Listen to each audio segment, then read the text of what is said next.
하나님이 인도해서 가라고 하십니다. 다른 사람의 명령은 우리가 거절하고 못 갑니다 할 수 있는데 하나님 말씀은 우리 주님 말씀 명령은 거절이 안 되니까 아멘 가겠습니다. 예. 그래서 이까지 오게 되었습니다. 그래서 와서 우리 원장님하고 우리 목사님 뵈니까 마음이 너무너무 즐겁고 기쁘고 또 저희들 이게 환대를 해주시니까 너무너무 감사하고 그렇습니다. 제가 자다가도 생각해 보니까 제가 이 임마누엘 기도원에 와서 이렇게 와서 하나님 말씀을 전가하고 전할 줄이야 꿈에도 정말 생각 못했었거든요. 제가 7년 전에 우리 원장님 처음에 열방에서 뵙고 찬양 인도하고 하나님 찬양하고 할 때만 하더라도 제가 하나님의 말씀 명령에 복종해서 이 길을 가게 되리라고는 상상도 못했던 그런 존재입니다. 왜? 그때 오셔가지고 제일 처음에 우리 이 신우숙 원장님 저를 만났을 때 하는 말이 당신 여기 있어 이렇게 하고 있어 될 양반이 아니고 길이 따로 있다 빨리 가라 그러가 하고 그럴 때 제가 답변이 뭐냐 하면은 제 같은 게 만약에 그 길로 간다라면은 하나님 욕보는 길입니다. 내가 같은 게 부족한 게 안 됩니다 라고 했는데 그 다음에 한 달 정도 있다가 아들 되는 목사님 또 오셨어요. 오자마자 하시는 말씀이 이 길이 아니니까 요 길이니까 빨리 가십시오 라고 그리고 이틀 뒤에 그 며느리 되는 목사님 저를 따로 불러요. 면담 좀 합시다. 따로 들으세요. 앉아놓고 30분 동안 저한테 또 이야기를 하시더라고요. 당신이 가야 될 길은 이 길인데 왜 여기서 이러고 있느냐 그러면서 하시는 말씀 그때 영서를 써주시더라고요. 앉아서 영서를 써서 쭉 이래 하면서 말씀을 주시는데 선교사님은 가실 길이 따로 있습니다. 시간 낭비하지 말고 가십시오. 그랬는데 고집이 얼마나 센지 황소 고집은 고집도 아닙니다. 7년 만에 그 말씀 듣고 7년 만에 얻어맞고 이제는 정신을 차려서 오게 됐는데 그때 제가 원장님 말씀하실 때 그때만 순종했더라도 이제 끌하고 있습니다. 지금 그때 할 걸 그래서 그나마 감사한 것은 지금이라도 이제 순종했다는 것 자체가 예, 얼마나 감사한 일인지 모르겠습니다. 얼마 전에 한 달 전쯤 됐을까요? 설교 말씀을 제가 듣는 중에 설교 제목이 뭐냐 하면은 주의 종은 나의 축복의 통로입니다 라는 말씀으로 목사님이 그렇게 설교를 하셨어요. 주의 종은 나의 축복의 통로입니다. 그래서 주의 종을 잘 섬기고 말씀 순종하게 되면은 하나님의 복을 받는다. 예, 그라제. 그래서 제가 그때 생각하는 게 뭐냐 하면은 주의 종이 이 사역자도 될 수 있고 목회자도 될 수 있고 하나님의 일을 하시는 종들인데 그렇다면은 우리 사역자들의 입장에서 봤을 때는 우리 사역자가 이 나라와 이 민족을 위한 축복의 통로가 되어야 되지 않겠느냐 그런 생각을 해봤습니다. 우리나라가 지금 비록 이렇게 여러 가지로 봤을 때 암울하고 참 심통하고 길이 없고 방법이 없는 것 같아 보이지만은 이 역시 하나님의 섭리인 줄 믿습니다. 네, 우리 사역자들이 지금 눈물로 기도하고 있고 주님의 뜻을 찾고 주님의 그 길을 가고 있기 때문에 이는 하나의 과정일 뿐이라고 생각을 하고 우리 첫 시간에 우리 이성민 목사님께서 어떤 말씀을 주셨나 하면은 제목이 소망 가운데 희망을 노래하리라. 우리는 희망을 보고 달려갈 수 있습니다. 하나님 우리에게 어떤 소망을 주셨습니까? 이 나라 대한민국과 이 민족에게 어떤 소망을 주셨습니까? 지금 현재 2023년도 통계청의 집계 발표를 보면은 대한민국의 국민 1인당 GNP 소득 수준이 35,000불을 넘었습니다. 35,000 3만 5천 불을 넘었는데 1950년도에 6.25 사변 때 2,700불이었습니다. 비교하면 불과 몇 년입니까? 그런데 지금 현재 일본을 제치고 대한민국이 앞서가고 있습니다. 네. 그렇다면 1위는 역시 미국입니다. 미국이 1년에 1인당 5만 5천 불인데 더 희망적인 것은 뭐냐 하면은 내년 지금 3만 5천 불을 넘었었는데 3만 8천 불 가량을 예측을 하고 있습니다. 내년에 25년도에. 그런데 26년도에는 우리 1인당 GNP가 국민소득이 4만 5천 불을 넘어서고 있습니다. 그건 무슨 소리냐 하면은 지금 현재 1위를 달리고 있는 미국이 2023년도에 집계로는 5만 5천 불이었거든요. 이게 무엇을 제가 말씀드리려고 이 말씀드리냐 하면은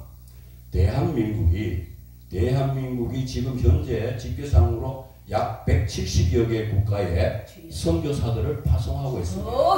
그 선교사 파송 수가 3만 5천 명입니다.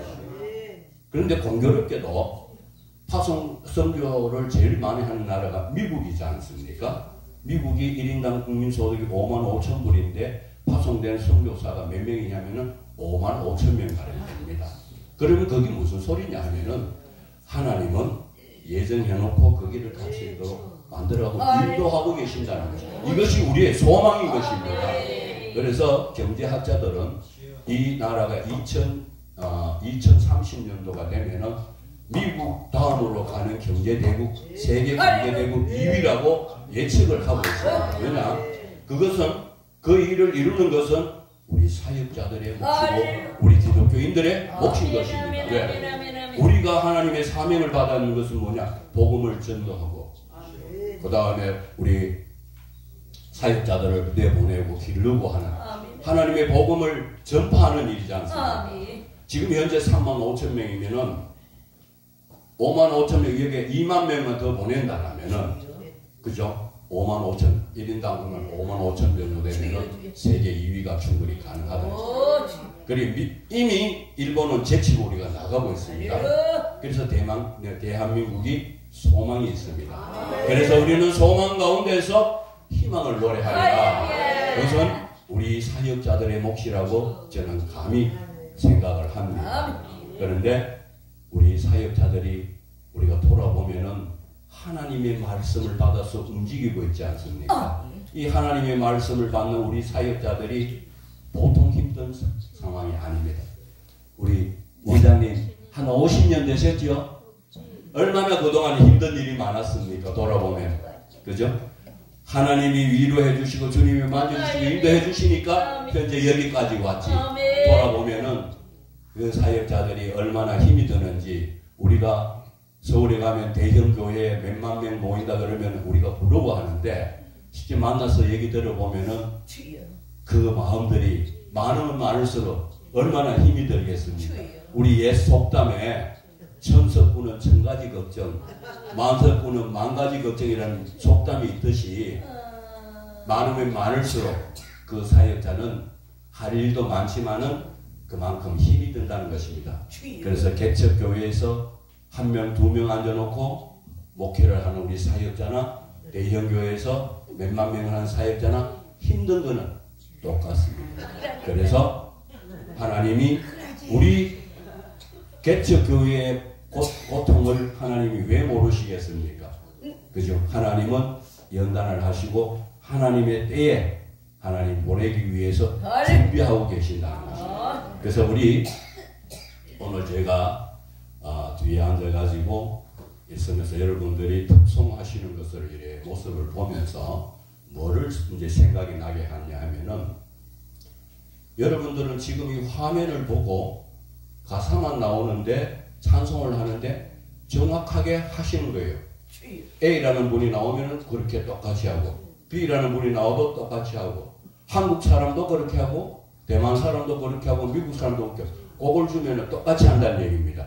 그건 뭐냐 하면은 음악가들이 음악을 할 때 이 곡을 쓸 때 약속을 한 것입니다. 약속을 했거든. 요 표가 나오면은 길이를 요만큼만 가자.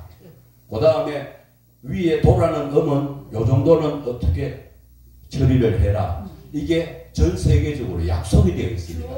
그래서 딱 보면은 아프리카 사람이나 미국 사람이나 프랑스 사람이나 똑같이 할 수 있다는 겁니다. 그건 뭐냐 하면 약속이거든. 우리 이렇게 합시다 하면 그 약속이 지금까지 계속해서 흘러내려가고 있습니다. 그것이 음악입니다. 그러면은 그 약속을 지키면 어떤 누구도 정확하게 똑같이 갈 수가 있는데 우리 하나님은 저희들에게 무슨 약속을 주셨습니까? 내 말을 믿고 순종하면 내가 복을 주겠다. 그죠? 오늘 제가 드릴 말씀은 감히 우리 여러 선배님들 앞에서 하나님 말씀을 믿고 순종하면 이런 복을 받는다. 이 말씀을 전하기 위해서 오늘 제가 열왕기상 17장 1절로 16절 말씀까지를 제가 본문으로 선택을 하고 그 여기 나오는 우리가 너무도 잘 아는 주인공 엘리야라는 주인공의 이야기를 가지고 이분은 하나님과의 이 약속을 어떻게 순종하며 지켜왔는지 그 결과 어떤 복을 받았는지 그거를 가지고 우리 같이 한번 상고하면서 은혜를 나누고자 합니다. 우리가 하나를 바라본다는 것은 얼마 전에 목사님 그런 말씀하셨죠. 관심이거든요. 관심. 본다는 거죠. 마음으로 보는 거. 눈으로 보는 것도 있지만 마음으로 본다는 관심. 그게 약속인데 우리가 본다는 것 자체가 얼마나 중요한 것이냐면 우리가 보는 것을 어떻게 시선이라고 그러지 않습니까? 세상을 바라볼 것이냐 상황을 바라볼 것이냐 문제만을 바라볼 것이냐 눈을 들어서 약속하신 그 약속의 하나님 하나님을 바라볼 것이냐 뭘 바라볼 것이냐 그 시선을 우리 사람은 이 바라보는 시선의 각도가 약 한 160도, 170도 정도밖에 안 돼요. 옆으로 여기 있으면 잘 안 보이거든요. 이 180도를 못 봅니다. 그런데 가장 넓게 볼 수 있는 동물이 말입니다. 말은 350도를 볼 수 있거든요. 뒤통수에 있는 10도 정도 빼고는 다 봅니다. 말이. 그래서 말은 경주를 할 때에 경주마는 달리기 할 때 반드시 눈 가리개를 해줍니다. 옆을 못 보게. 앞만 보게끔 이렇게 가려놓습니다. 그러면은 말이 보고 싶어도 옆을 못 보니까 본능적으로 옆을 보게 되는데 그걸 가려주니까 앞만 보고 목표점을 향해서만 달리는 거죠. 그게 경주마의 눈 가리개거든요. 그래서 우리도 영적인 눈 가리개를 가지고 하나님만을 볼 수 있게끔 문제가 보이지 않고 상황이 보이지 않고 이런 것들이 보이지 않게끔 그래서 우리 믿음의 우리 사역자들 특히나 영적인 눈 가리개를 하고 주님만을 바라봐야 되겠다.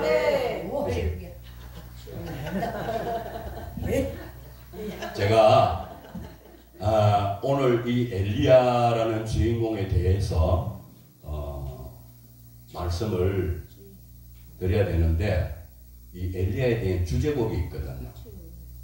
엘리야 우리 원장님 엘리야 주제곡 아시는 걸 제가 오늘 한번 알려드릴게요.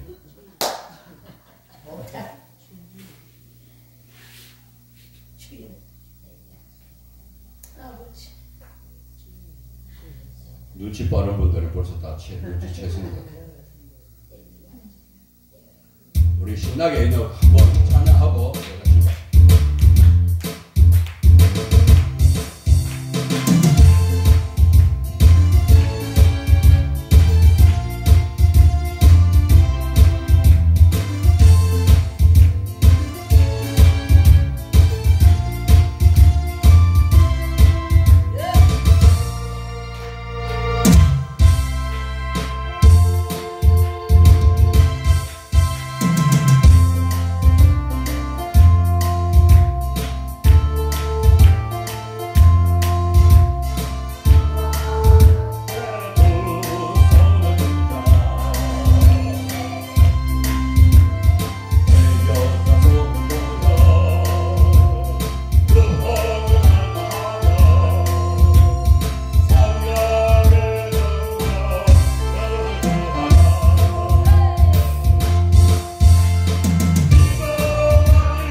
저도 기대가 됩니다.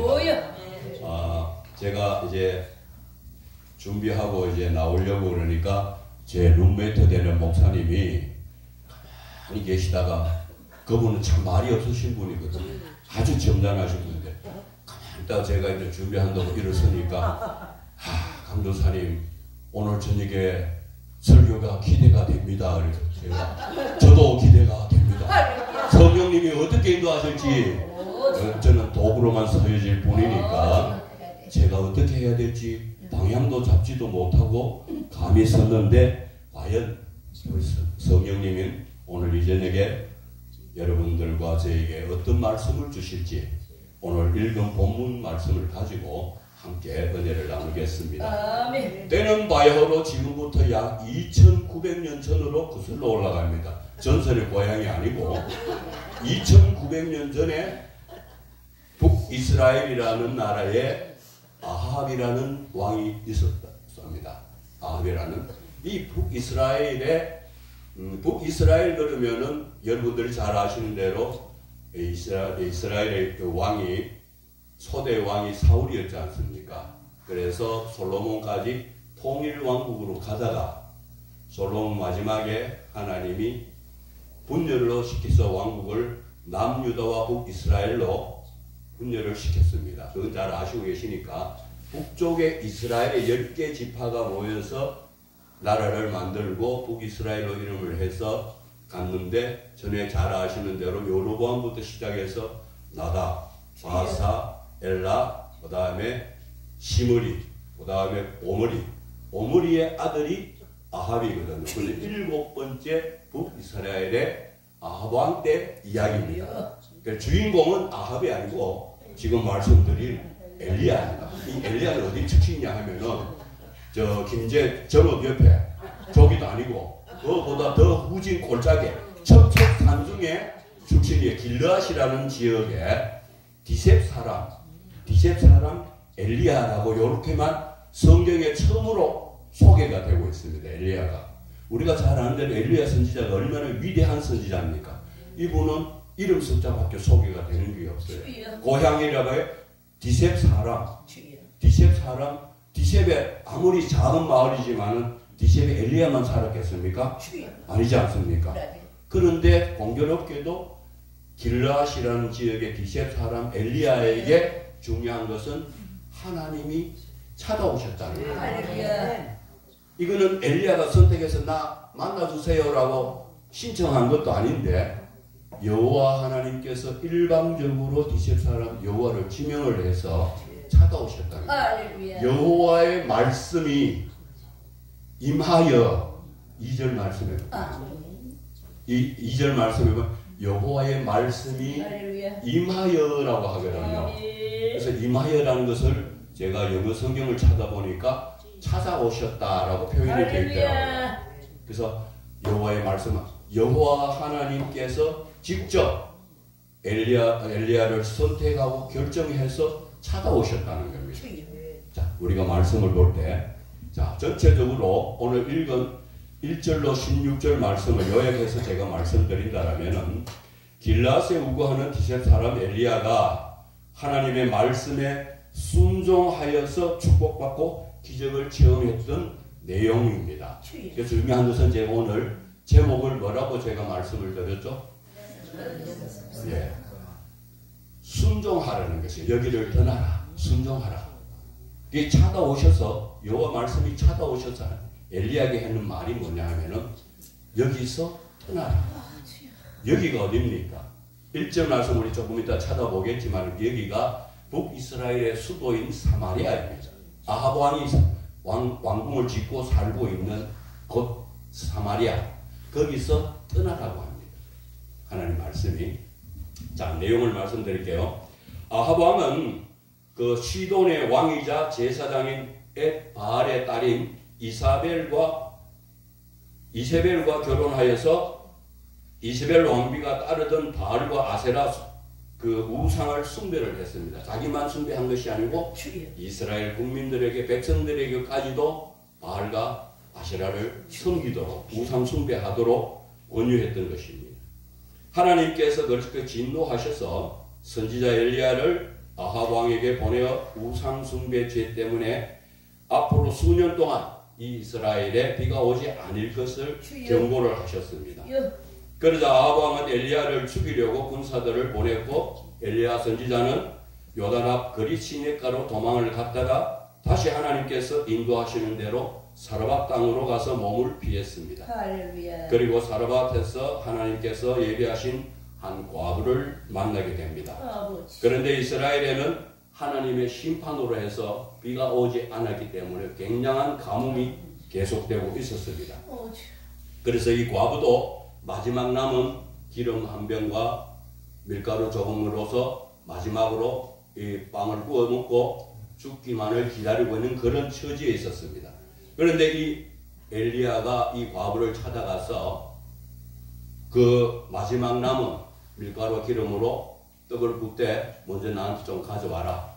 그리고 남들이 먹고 그러면은 하나님 여호와 하나님께서 네가 순종하게 되면은 기름이 떨어지지 않고 가루가 마르지 않을 것이다. 언제까지? 하나님께서 이 땅에 비를 내리시는 순간까지 이렇게 약속을 하고 그 과부도 말씀에 순종하여서 음식을 굶지 않고 풍족하게 먹었다는 그런 내용입니다. 그러면은 어떻게 해서 엘리야 시대 때에 그 시돈 땅에 가난하고 정말로 살기 힘든 그 과부에게 이런 일이 일어났고 엘리야에게 어떤 이런 일이 일어났겠냐는 것을 가지고 한번 말씀을 나눠보고자 합니다. 제가 서두에 이 말씀을 드릴 때 2900년 전이라고 했습니다. 2900년 전에 하나님은 오늘 이 자리에도 함께 하시는 하나님입니다. 제가 아까 그 원장님한테 말씀드릴 때 우리가 김제까지 오게 된 것은 하나님이 인도하시고 이쪽으로 보냈기 때문에 왔습니다. 근데 하나님이 야들아 너끼리만 가거라 너끼리만 해라 하고 하나님 안 오고 계시겠습니까? 여기 와 계시겠습니까? 직접 와 계시거든요. 우리를 이럴 때 여기까지 보낼 때는 하나님도 여기 와서 임재를 하신단 말이에요. 그라제 예. 하나님 분명히 여기 와 계십니다. 그래서 2900년 전에 엘리야에게 그렇게 보냈을 때는 그때 보냈던 하나님이 엘리야가 순종을 했던 그 믿음 보셨듯이 우리가 다시 시험회 각성 부흥협회가 김제로 가거라. 예, 가겠습니다. 순종하면은 여기에 지금 하나님이 임재하시면서 우리를 지키고 인도하시려고 우리 순종하는 우리에게 복을 주시겠습니까? 안 주시겠습니까? 그래서 첫날 첫 시간에 첫 설교하실 때 소망 가운데서 희망을 노래하리라. 왜? 하나님이 우리와 함께 하시기 때문인 것입니다. 그러면은 우리가 순종을 할 때에 우리 입맛에 맞고 우리가 들을 수 있는 내용만 순종해야 되겠습니까? 어떤 명령이든 어떤 말씀이든 다 순종을 해야 되겠습니까? 그래서 제가 오늘 순종에 대해서 말씀하면서 첫 번째 대지로 오늘 말씀드린 내용이 하나님께서 주시는 어떠한 말씀일지라도 우리가 무조건 그 말씀에는 순종해야 됩니다. 자, 1절 우리가 한번 내용을 한번 보겠습니다.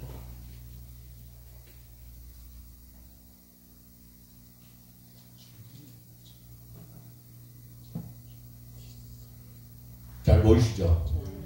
길라스에 우거하는 자 중에 디셉 사람 엘리야가 아합에게 말하되 내가 섬기는 이스라엘의 하나님 여호와께서 살아계심을 두고 맹세한다고 그랬습니다. 살아계심을 두고 맹세하노니 내 말이 없으면 수년 동안 비도 이슬도 있지 아니하리라 말씀하고 계십니다. 이 말씀을 엘리야에게 아합 왕에 가서 전해라고 했는 것입니다.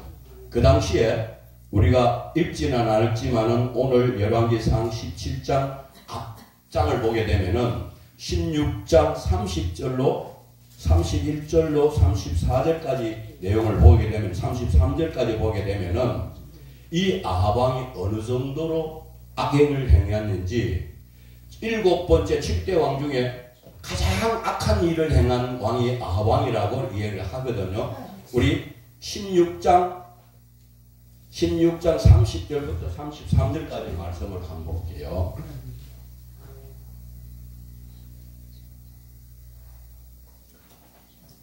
그 이전의 모든 사람보다 여호와 보시기에 악을 더욱 행하여 느밧의 아들 여로보암의 죄를 따라 행하는 것을 오히려 가볍게 여기며 시돈 사람의 왕 엣바알의 딸 이세벨을 아내로 삼고 가서 바알을 섬겨 예배하고 사마리아에 건축한 바알의 신전 안에 바알을 위하여 제단을 쌓으며 또 아세라 상을 만들었으니 그는 그 이전의 이스라엘의 모든 왕보다 심히 이스라엘을 어지럽게 하고 하나님을 노하시게 하였더라. 그래서 더욱 이렇게 강조를 하고 있습니다. 이런 아합이 바알을 숭배를 하고 이스라엘 백성들에게 바알을 숭배하도록 조장하고 권유를 했던 이 왕에게 하나님이 진노하셔서 더 이상은 두고 볼 수가 없다. 그래서 이 일을 대신하게 한 대사가 누구냐 하면 엘리야를 선택해서 디셉 사람 엘리야를 선택해서 하나님이 찾아오셨다는 겁니다. 그리고 명령한 게 1절의 말씀입니다. 2절에 여호와의 말씀이 엘리야에게 임하여 이르시되, 앞에 보면은 1절에 우리 읽은 대로 찾아가서 내가 섬기는 이스라엘의 하나님 여호와께서 살아계심을 두고 맹세한다라고 했습니다. 그러니까 지금 현재 이 엘리야의 말씀이 엘리야가 하나님의 말씀 명령을 받고 하나님의 말씀을 전하러 간 것은 이 아합 왕이 보통 악행을 정하는 것이 아니고 그 당시에는 아마 이 삼천초목을 떨게 하는 그런 무시무시한 왕이었을 겁니다. 그런 왕에게 가서 내가 다시 말하기 전에는 비가 오지 않을 것이다. 이슬도 오지 않을 것이다 라고 얘기하는 게 좋은 소식이 아니고 아주 나쁜 소식이지 않습니까? 이스라엘이란 나라는 지금도 마찬가지지만은 1년 12달 중에는 7달은 비가 오지 않는 계절입니다. 그러니까 4월부터 10월까지 7개월 동안은 비가 오지 않는 건기고 11월부터 3월까지는 겨울에만 비가 오는 우기입니다. 그래서 농사를 짓기 위해서는 비가 오지 않으니까 4월달부터 10월달까지 농사를 지어야 되는 계절이, 그때는 이슬이 오지 않으면 아침에 이슬이 맺히지 않으면 농사를 지을 수 없는 그런 환경의 조건을 가지고 있는 땅입니다. 그런데 비도 안 올 뿐더러 이슬조차 안 온다니까 가뭄으로 인해 그 곡식은 아예 농사를 짓지 못한다는 내용이거든. 그런 내용을 가서 전해라 하니까 엘리야는 가면 죽을 걸 권합니다.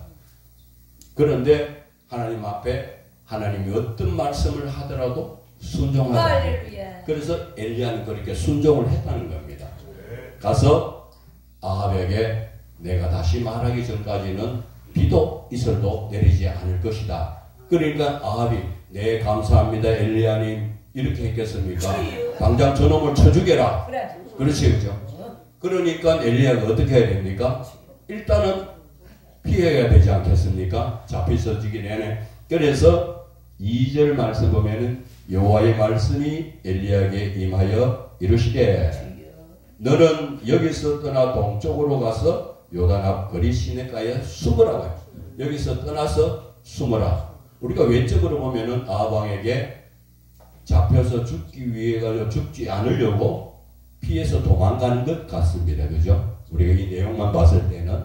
그런데 하나님은 깊은 뜻이 있고 계획이 있고 예비해 두신 것이 있다는 겁니다. 막무가내로 엘리야를 불러서 아합 왕에 가서 이 이야기를 내 말을 전해라고 했을 때 그 이후에 어떤 일이 일어날 것을 하나님이 다 아시고 계시니까 순종하게 되면 그 다음 단계로 하나님은 역사를 이루신다는 거죠.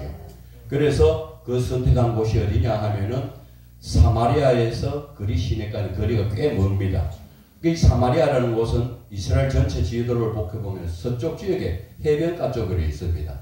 그게는 이제 비도 잘 오고 가까이 있으니까 농사를 지을 만한 땅들이 있는데 여기서 요단강을 건너서 동쪽으로 가면은 광야거든요. 광야로 도망가서 숨으라는 것입니다. 거기 가면은 큰 겨울도 아니고 여기처럼 이제 큰 강이 있는 것도 아니고 여기서 나오는 그릿 시내가라는 곳은 아주 개울입니다. 개울.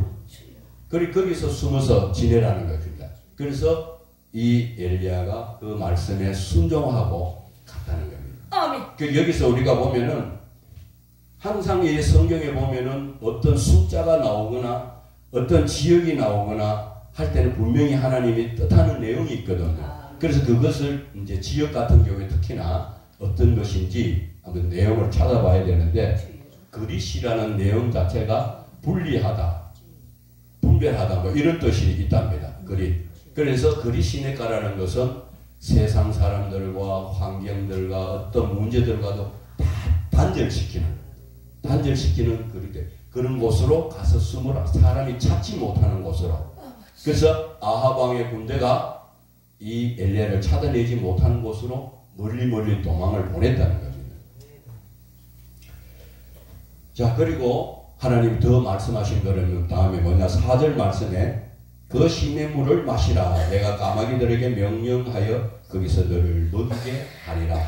자, 엘리야는 무작정 하나님이 명령하신 대로 순종하여 그리 시냇가로 갔는데 여불옷도 없고 세면 도구도 없고 덮을 이불도 없고 아무것도 없이 그냥 갔습니다. 그러면은 당장 마실 물은 시냇가에 있으니까 그 물을 마시면 되는데 뭘 먹고 삽니까? 하나님이 예비해 두신 것이 있다는 거죠. 까마귀를 통해서 아침과 저녁으로 떡과 고기를 내가 공급해 주겠다. 너는 그것을 먹고 거기서 단절된 그곳에서 하나님만 바라보아라. 그 시선을 어디다 두냐면 살아계신 여호와 하나님만을 바라보라는 것입니다. 거기 조용한 그리 시냇가에 가서 얼마나 그리 시냇가에서 있었는지는 모르지만은 하나님이 예비해 두신 그리 시냇가는 하나님의 축복의 장소였고 엘리야를 훈련시키는 훈련의 장소였던 것입니다. 그래서 하나님이 까마귀를 통해서라도 음식을 공급해주는 하나님의 놀라운 섭리가 여기 숨어 있었던 겁니다. 그런데 이 이스라엘 지역의 전체적인 가뭄이 심해지다 보니까 이 거리 시내가도 물이 마르기 시작합니다.